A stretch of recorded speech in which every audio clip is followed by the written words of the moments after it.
Now, we are going to understand sociology with different paradigms.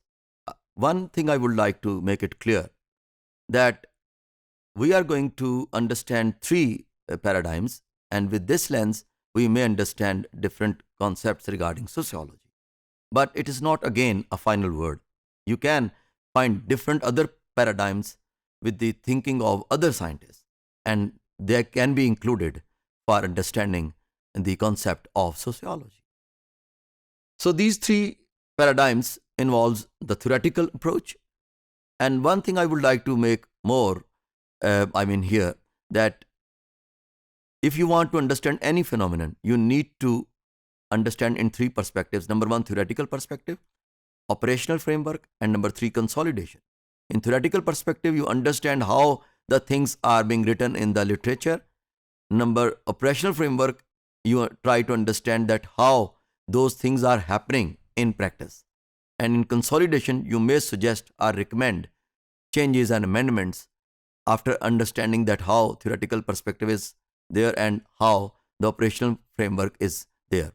So in the light of theoretical framework and operational framework, you may suggest and recommend changes for the consolidation.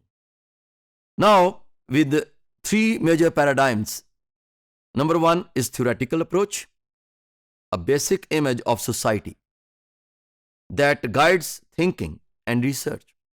Every action, whatever you are going to do in a society, that always carries with a thinking.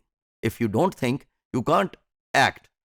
So for your actions, there's always a thinking behind that.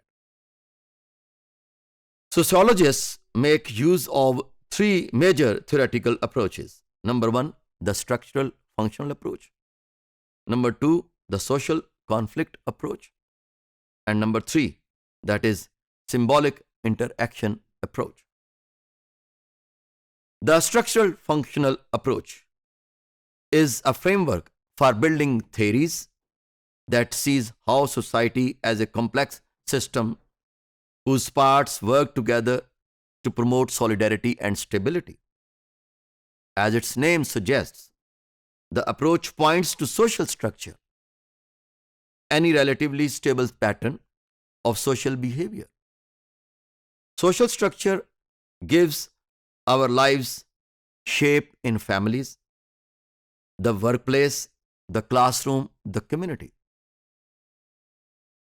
You may say that structural functional approach is regarding those structures which organize our behaviors and force us to live together in this way that you can not indulge in any fight. So structures that prones to functional make a society functional. We may call that approach structural functional approach. The social conflict approach. The social conflict approach is a framework for building theory that sees society as an area of inequality that generates conflict and change. As we talk about different human behaviors in different societies, in different environment in our previous modules, we see that how human behaviors are complex and unpredictable. So understanding that thing, we must understand the social conflict approach. That socially, people are different from each other. And those differences may be on the base of gender, race, caste, creed, status. Now the third approach, that is the symbolic interaction approach. A framework for building theory that sees society as the product of the everyday interaction of individuals. That how individuals interact with each other on daily basis and they react to that environment.